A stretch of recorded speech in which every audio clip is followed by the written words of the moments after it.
Welcome back, guys, to Wimbledon Daily, our daily podcast giving you our match of the day and our predictions of the day on the men's and women's side of who we think could cause a bit of an upset at SW19. So introducing our special guest for day two, Niels, welcome to the podcast. Hi there. Nice to be here. Really looking forward to it. Niels, can you tell us just a little bit about yourself? Of course. My name is Niels Clermont. I'm 22 years old.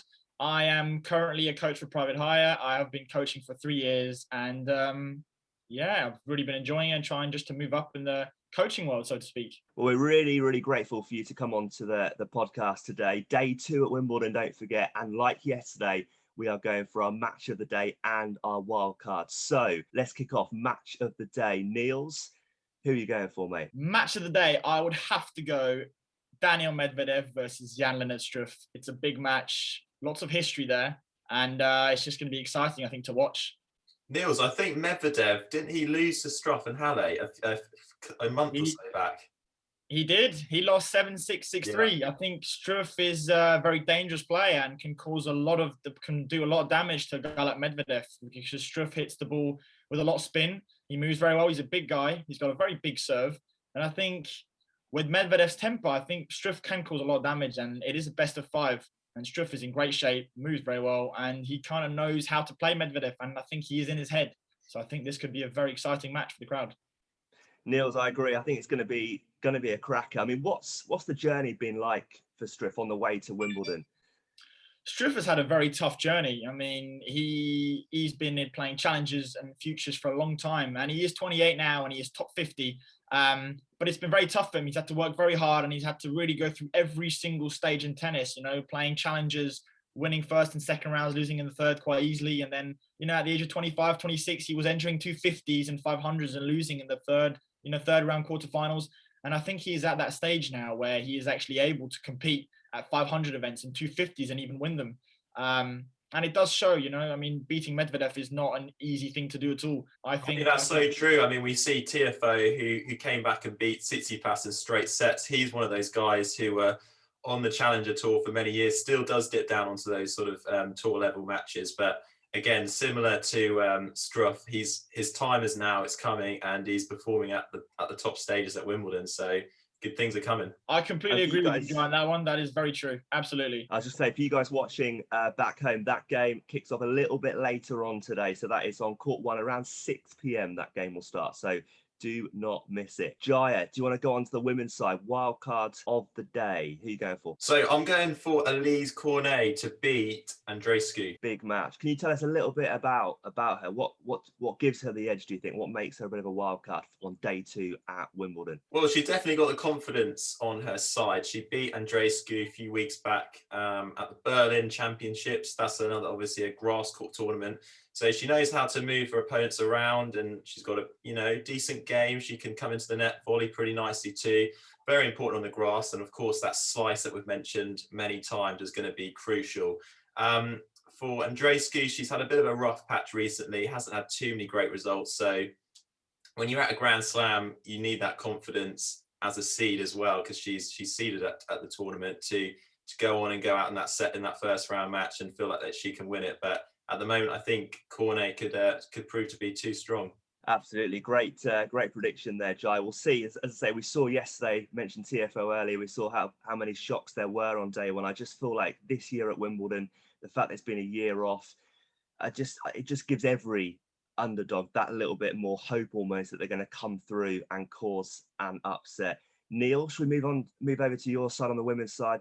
Wild card of the day. I think this links into the match of the day, perhaps, as well. It does indeed. So the almighty Serena Williams versus Alexandra Sasnovich. So Sasnovich is Bulgarian, I want to say, and she has had a very decent career, very strong career with 11 ITF titles. She's had a lovely career, but at the end of the day, she is playing Serena Williams, who is the GOAT of women's tennis with 22 Grand Slam wins. And she has had an epic time playing at Wimbledon, racking in the titles. And I think we have seen so many upsets over the years at Wimbledon on the men's and the women's side. Niels, what do you think Sasnovich needs to do to beat Serena then on the centre court? I think she's going to have to slow it down. She's going to have to slice. She's going to have to come forwards and not give Serena Williams that sort of power from the baseline, because as we all know, Serena Williams is known for a massive serve and for a big ground stroke on both sides. Sasnovich is a little bit smaller and she's a little bit skinnier and seems quite agile. So I think she's going to have to use that and sort of go for drop shots and try and keep it very diverse and make sure that Serena Williams does not get into a rhythm. She's going to have to try and keep her serve as well, because if she gets broken, it's going to be very difficult to break Serena Williams. So I think it's just going to come down to how well she uses the court, how well she uses the conditions on the day as well. I think that could make a very big difference, Jai.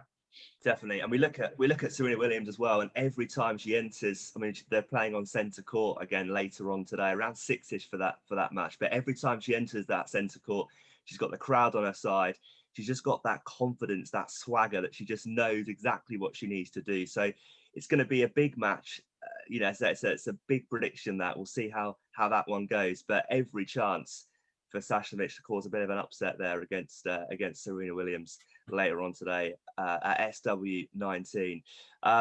Jaya, men's wildcard. Who are you going for? I'm going for a big match over on court 12, which is the Australian Nick Kyrgios versus Ugo Humbert. That's a nice match. Jaya, how has Humbert's form been recently? Very good indeed, Niels. He's done really well on the grass. He won Halle 500 event tournament. So he knows how to play on the grass. His game is very well suited. Nice lefty chopper out wide.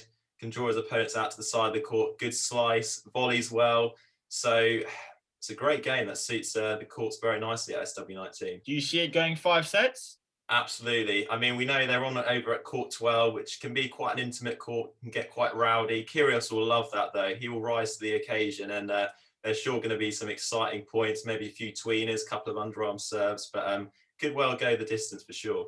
Jai, what does Humbert need to do to get past Kyrgios? We know Kyrgios is a little bit erratic at times, a massive talent on the men's side, but what do you think he needs to do to get past the Aussie? Yeah, you're right, Sam. Nick Kyrgios is a massive talent when he is on form. That's the key message here, when he is on form.